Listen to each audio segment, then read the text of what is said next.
सुद्धा येऊ शकतो आणि आम्ही आमची लढाई थांबवणार नाही. ज्या पद्धतीनं मुंबईचा घास गिळण्याचा प्रयत्न अडाणीच्या माध्यमातून भारतीय जनता पक्ष करतोय, आम्ही त्याच्या विरुद्ध आमचा लढा कायम ठेवू. त्याच्यामध्ये कोणी येतील ते येतील, आलात तर तुमच्यासोबत, नाहीतर तुमच्याशिवाय. ज्यांना मुंबईविषयी प्रेम आहे, मराठी माणसाविषयी प्रेम आहे, ते गौतम अडाणीच्या या राक्षसी वृत्तीला विरोध करतात. वारिस पठाण असं म्हणतायत की मुंबईची महापौर ही इजात घालणारी बुरखाधारी. काल झाला विषय. तुम्ही हेच आवाहन शरद पवारांना कराल का आव्हान वाचवण्यासाठी? बघा की माननीय बघा, राजकारण तुमच्यापेक्षा जास्त मला कळते मिस्टर. हा विषय अनेक दिवस झालेला आहे. आमच्या अनेक आंदोलनात ते सहभागी झालेत त्यांचे लोक. धारावीच्या आंदोलनात ते आलेले आहेत. आम्ही आमचं काम करत असतो. ज्यांना यायचं आहे ते येतील. आमची लढाई मुंबईची. ज्यांना मुंबई महाराष्ट्रात राहावी असं वाटत असेल ते सर्व घटक येतील. ॲडव्होकेट प्रकाश आंबेडकर येतील, कम्युनिस्ट येतील, आलेलेच आहेत. शेतकरी कामगार पक्ष आलेला आहे, काँग्रेस पक्ष आलेला आहे. अजून कोण पाहिजे?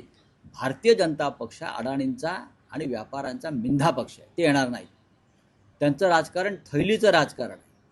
इथून थैल्या उचलायच्या आणि दिल्लीत नेऊन द्यायच्या, याच्या पलीकडे त्यांचं काम नाही.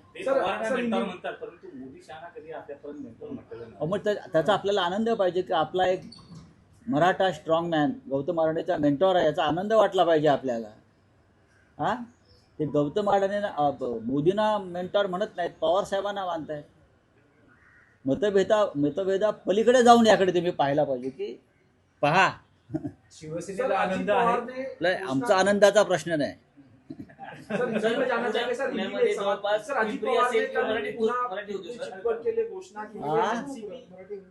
शरद पवार और अजीत पवार साथ में आ रहे हैं यहाँ मुंबई में. आप बोल रहे हैं आपने जगह छोड़ी है शरद पवार के लिए, क्या कहना चाहते हैं? देखिए, ये पिंपरी चिंचवड़ का तक सीमित मुद्दा है. पुणे में उनका अलायंस नहीं हो रहा मेरे हिसाब से. पिंपरी चिंचवड़ में हो रहा है. अब जवाब उनको देना है ना. आप बीजेपी के साथ जा रहे हो, जवाब अजीत पवार को देना है, बीजेपी को, उनके बॉस अमित शाह को. जिस शरद पवार जी के साथ बीजेपी लड़ रही है, उनके साथ आप अलायंस कर रहे हो, तो उनको जवाब देना पड़ेगा अमित शाह को. हाँ, और जिस बीजेपी के साथ आपका विरोध रहा हमेशा, तो एनसीपी बीजेपी के साथ जा रही है, तो जवाब देना पड़ेगा पवार साहब को. आप उनसे सवाल पूछिए.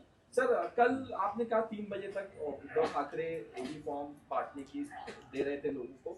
उसमें कुछ मतभेद हुई दो नेताओं के बीच में, मनमुटाव हुआ और एक नेता मीटिंग